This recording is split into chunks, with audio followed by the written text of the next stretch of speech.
Iniulat na sinabi umano ng tagapagsalita ng People's Liberation Army na sigurado siya na tatalikuran lamang ng Estados Unidos ang Pilipinas kapag sumiklab ang gulo sa West Philippine Sea. Sinabi ng tagapagsalita ng Chinese military na si Senior Colonel Wu Chan na hindi dapat pagkatiwalaan ng gobyerno ng Pilipinas ang mga sinasabi at pangako ng Estados Unidos na poprotektahan nito ang West Philippine Sea.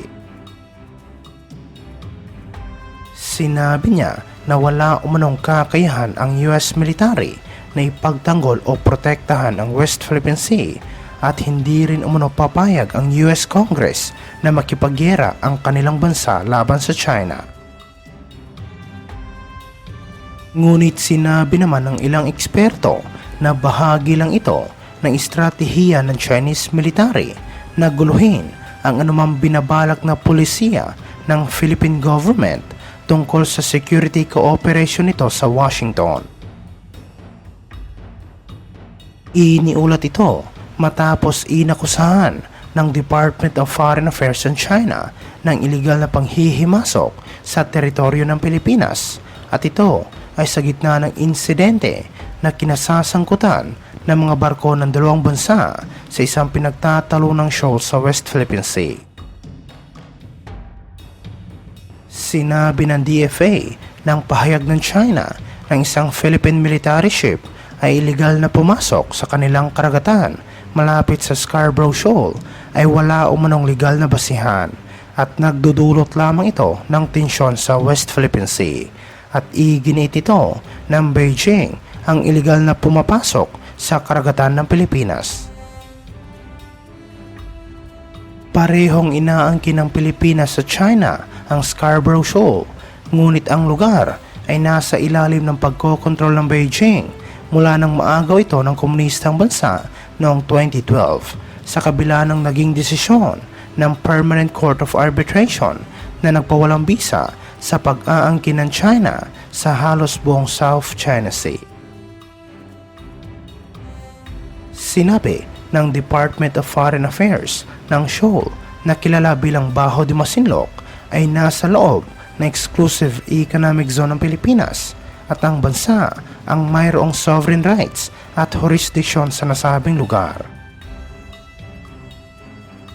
Patuloy ding nagdemand ang gobyerno ng Pilipinas na alisin ng komunistang bansa ang mga barko nito, lalong-lalo na ang kanilang Coast Guard at Maritime Militia sa Bajo de Masinloc dahil wala umanong karapatan ang mga Chinese vessel na manatili sa lugar. Ang show na matatagpuan 200 kilometro mula sa Pilipinas ay bahagi ng arbitration claim na inihain ng Manila sa isang international tribunal at nagpasya ang korte noong 2016 ng pag-angkin ng Beijing sa 70% ng South China Sea ay walang batayan sa ilalim ng international na batas. Samantala sa ibang aspeto naman, iniulat na sinuyod umano ng aircraft carrier ng Estados Unidos na USS Ronald Reagan ang Benham Rice kasama ang mga support vessel nito sa gitna ng mga lumalabas na report tungkol sa presensya ng Chinese Coast Guard sa nasabing lugar. Sinabi sa report na dineploy ng US Navy ang USS Ronald Reagan sa silangang bahagi ng Pilipinas, partikular na sa Benham Rice, upang magsagawa ng pagpapatrolya at hadlangan ang binabalak na ekspansyon ng China sa Pasipiko. Nauna nang nireport ng Armed Forces of the Philippines na mayroon silang namataan ng mga Chinese research at Coast Guard vessel sa Benham Rice na kung saan nagdulot naman ng pangamba sa Philippine government.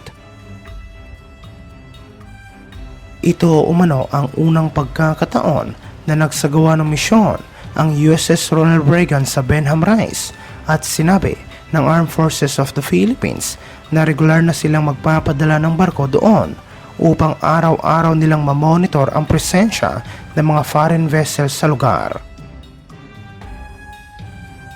Iniulat ito matapos muli na namang nagdulot ang China ng tensyon sa West Philippine Sea dahil sa pagsasagawa ng CCG ng mapanganib na maneuver at pagsunod sa isang Philippine Navy ship na nagpapatrolya malapit sa Panatag Shoal, ayon kay National Security Advisor Eduardo Anyo.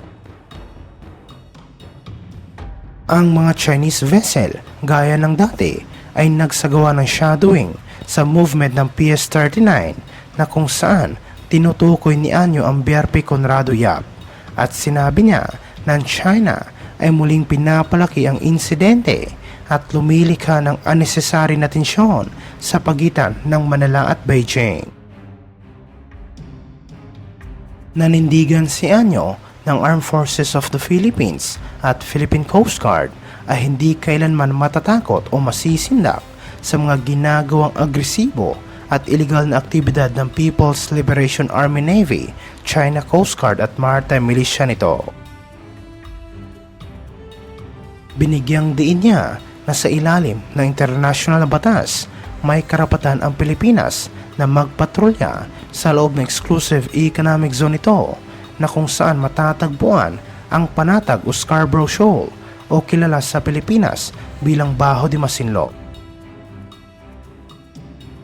Sinabi niya na nagsagawa ang PS-39 ng routine patrol operation sa general vicinity ng Baho de Masinloc at hindi ito iligal na pumasok sa anumang lugar na nasa ilalim ng soberanya ng China dahil ang Baho de Masinloc ay bahagi ng archipelago at EEZ ng Pilipinas. Nanawagan siya sa China na kumilos ng responsable, sundin at igalang ang United Nations Convention on the Law of the Sea at ang desisyon ng isang international tribunal noong 2016 na nagpawalang bisa sa malawak na pag-aangkin ng komunistang bansa sa South China Sea.